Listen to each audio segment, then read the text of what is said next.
ఓం శ్రీమాత్రే నమః. నమస్కారం అండి. ఎలా ఉన్నారు? అందరూ బాగున్నారా?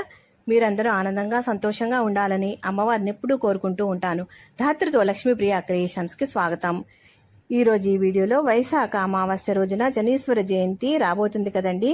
ఈ శనీశ్వర జయంతి విశిష్టత ఏమిటి, ఎటువంటి నియమాలు పాటించాలి, ఎటువంటి పూజా కార్యక్రమాలు జరుపుకోవాలి, ఈ అమావాస్య ఎటువంటి రాశుల వారికి ఎఫెక్ట్ అవ్వబోతుంది, ఎటువంటి పరిహారాలు పాటించాలి, ఎటువంటి నియమాలు పాటించాలి అన్న విషయాలన్నీ కూడా ఈ వీడియోలో తెలుసుకుందాం. ఎక్కడా కూడా స్కిప్ చేయకుండా చివరి దాకా చూస్తే మీకు బాగా అర్థమవుతుంది. వైశాఖ అమావాస్యని శనీశ్వర జయంతిగా చెప్పబడింది.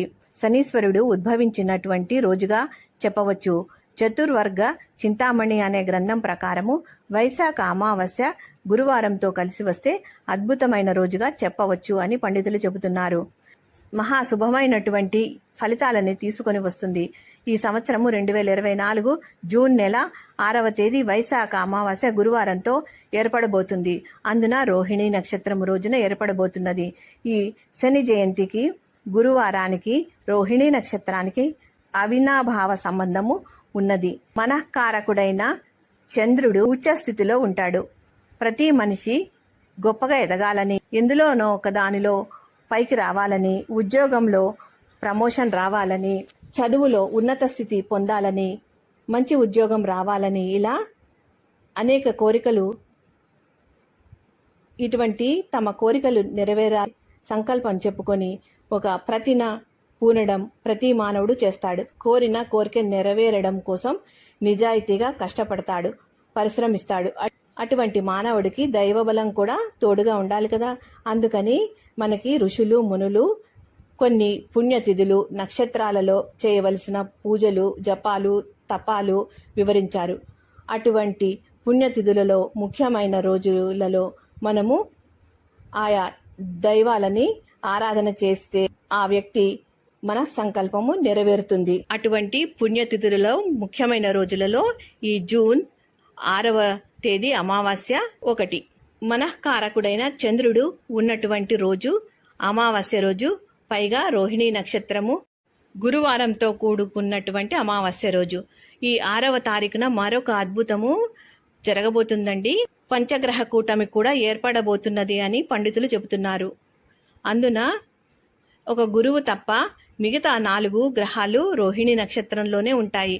శుక్రుడు, చంద్రుడు, బుధుడు, రవి, ఈ 4 గ్రహాలు రోహిణి నక్షత్రంలోనే ఉంటాయి. 12 రాశుల వారి సంకల్పము నెరవేరడానికి అనుకూలమైన అద్భుతమైనటువంటి రోజుగా ఈ యొక్క వైశాఖ బహుళ అమావాస్య శనీశ్వర జయంతి అని పండితులు చెబుతున్నారు. ఇటువంటి అద్భుతమైనటువంటి అవకాశాన్ని తప్పక ఉపయోగించుకోండి. మీ యొక్క గ్రహ దోషాలకి, నక్షత్ర దోషాలకి ఈ రోజు మంచి రోజు. ఈ రోజు మీకు మంచి పరిష్కారం లభిస్తుంది. ఈ రోజున శనీశ్వరుని పూజ చేసినట్లయితే మీరు మీ గ్రహ దోషాలు, నక్షత్ర దోషాలు అన్నీ కూడా తొలగిపోతాయి అని పెద్దలు చెబుతున్నారు. జూన్ 6వ తేదీ అమావాస్య రోజున ఎటువంటి పరిహారాలు చేయాలి, ఎటువంటి నియమాలు పాటించాలి, ఏ రాశుల వారికి ఇది ఎఫెక్ట్ అవుతుంది, ఏలిన నాటి శని ఉండేవారు ఎటువంటి పరిహారాలు చేయాలి అనే విషయాలు ఇప్పుడు తెలుసుకుందాం. శని దోష ప్రభావం ఉన్న రాశుల వారి గురించి తెలుసుకుందాం. ఏలిన నాటి శని దోష ప్రభావం ఉన్న రాశులు మకర రాశి, కుంభరాశి, మీనరాశి. అష్టమ శని ప్రభావం ఉన్న రాశి కర్కాటక రాశి. అర్ధాష్టమ శని ప్రభావం ఉన్న రాశి వృశ్చిక రాశి. యోగ శని ప్రభావం ఉన్న రాశి మిథున రాశి, తులారాశి. ఈ రాశుల వారికి శని దోష ప్రభావం ఉంది కాబట్టి ఈ శని దోష ప్రభావం నుంచి బయటపడాలి అంటే ఈ రాశుల వారికి గల ప్రభావము తొలగిపోయేలా చేసే రోజు, కోరుకున్నటువంటి రోజు, అయాచితంగా వచ్చినటువంటి రోజే ఈ 2024 సంవత్సరం జూన్ 6వ తేదీ గురువారము అమావాస్య తిథి. వృషభ, మిథున, కర్కాటక, సింహ, తుల, వృశ్చిక, మకర, కుంభ, మీన రాశులలో జన్మించిన వారికి ఈ శనీశ్వర జయంతి రోజు ఒక గొప్ప యోగము, అయాచితమైనటువంటి వరము. పైన చెప్పినటువంటి రాశుల వారు, ద్వాదశ రాశుల వారు గత జన్మ కర్మదోషము తొలగిపోవాలని అనుకునేవారు ఈ యొక్క శనీశ్వర జయంతి రోజున కొన్ని పరిహారాలు పాటించాలి. అలాగే పంచగ్రహ కూటమి ఏర్పడుతుంది కాబట్టి ఆ పంచగ్రహ కూటమి వలన ఏర్పడే దోష పరిహారార్థము నవగ్రహ హోమము, శనీశ్వర హోమము, అఘోర పాశుపత మంత్ర హోమము ఎక్కడైనా జరుగుతున్నట్లయితే అక్కడ మీరు కూడా భాగస్వాములుగా ఉంటే మంచిది. అలాగే విద్య, ఉద్యోగము, ఆరోగ్యము, వివాహము ఈ సమస్యలు ఉన్నవారు దోష నివారణకి హోమాది కార్యక్రమాలలో పాలు పంచుకోవాలి. శనీశ్వరి జయంతి సందర్భంగా ప్రతి ఒక్కరూ పంచగ్రహ కూటమి ప్రభావము గల రాసుల వారు, శని దోషము గల 12 రాసుల వారు మీ యొక్క సంకల్పము నెరవేర్చుకోవడానికి రోహిణి నక్షత్రంలో మనకు 4 గ్రహాలు అనుకూలంగా ఉన్నాయి కాబట్టి గురు గ్రహము, చంద్రుడు, బుధుడు, శుక్రుడు, రవి ఇవి శుభగ్రహాలు కాబట్టి ఇంతటి అద్భుతమైనటువంటి యోగాన్ని వినియోగించుకోండి. శని జయంతి రోజున ఉదయాన్నే నిద్రలేచి సూర్యోదయానికంటే ముందే శుచిగా శుభ్రంగా స్నానం చేసి ఇల్లు గుమ్మాలు శుభ్రం చేసుకుని పూజా మందిరాన్ని కూడా శుభ్రం చేసుకుని నిత్య పూజ చేసుకుని శనిదేవునికి నువ్వుల నూనెతో దీపారాధన చెయ్యాలి. ఇష్టదైవాన్ని పూజించాలి. వీలైతే విష్ణు సహస్రనామాలు, శివ సహస్రనామాలు లేదా లలిత సహస్రనామ పారాయణం చేసి నైవేద్యం పెట్టి దేవాలయానికి వెళ్లి నవగ్రహాల చుట్టూ తిరుగుతూ శివాయ నమః అని 108 ప్రదక్షిణాలు చేయండి. చేయగలిగితే, లేనిచో 27, 54 ఇలా వీలైనన్ని ప్రదక్షిణలు చేయండి.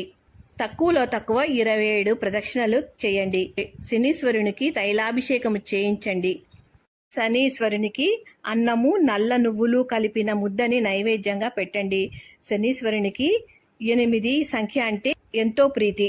అలానే నల్లని వస్త్రం అన్నా కూడా ఎంతో ప్రీతి. నల్లని వస్త్రాన్ని తీసుకుని దాన్ని ఒత్తిగా చేసుకోవాలండి.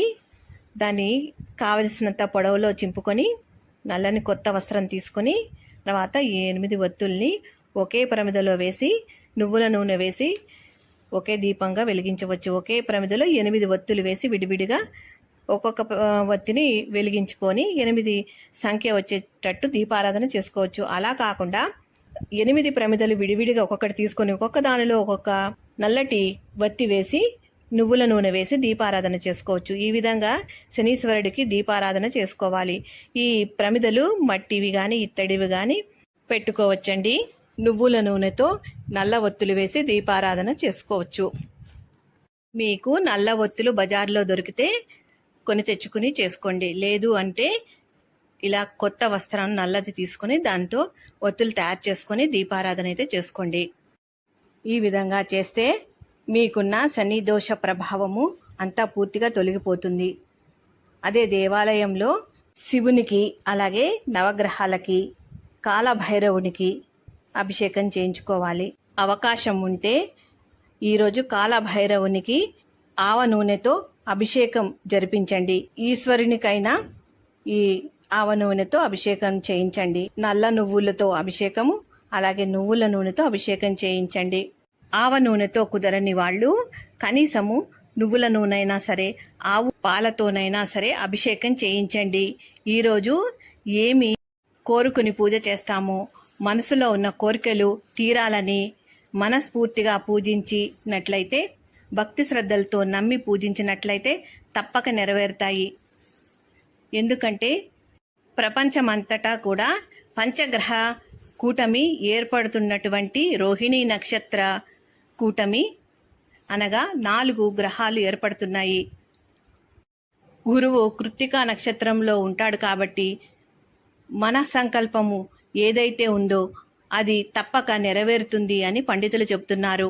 ఈ విధంగా చెప్పినటువంటి రాశుల వారికి శనీశ్వర జయంతి ఉపయోగపడుతుంది కాబట్టి పరిహారాలని పాటించండి. ఇలా గుడికి వెళ్ళి చెయ్యలేని వారు ఏం చెయ్యాలి అనంటే, శివలింగం ఇంట్లో ఉంటే తైలాభిషేకము ఆ శివునికే చెయ్యండి.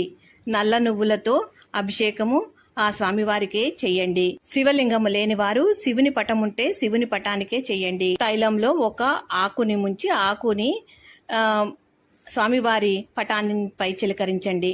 ఈ విధంగా అభిషేకం అయితే చేసుకోండి. శివుని యొక్క అష్టోత్తర శతనామావళి అలాగే శనీశ్వరుని యొక్క అష్టోత్తర శతనామావళి చదువుకుంటూ ఈ పూజ చేయండి. శివునికి అలాగే శనీశ్వరునికి షోడశోపచార పూజ అయితే చేసుకోండి.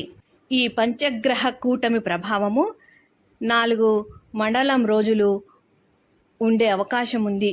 అలాగే ప్రపంచవ్యాప్తంగా ఉంటుంది.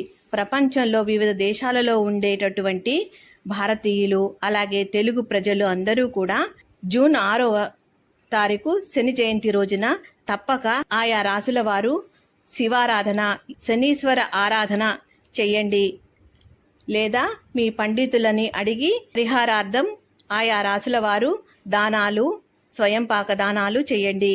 ఈ శనీశ్వర జయంతి రోజున చేసే పరిహారాలు, జపాలు, పూజలు పంచగ్రహ కూటమి ప్రభావము గలవారికి ఈశ్వర జయంతి రోజు నుంచి 1 నెల రోజుల పాటు మిమ్మల్ని కాపాడుతుంది. అలాగే వీలైతే 10 మందికి చెప్పండి.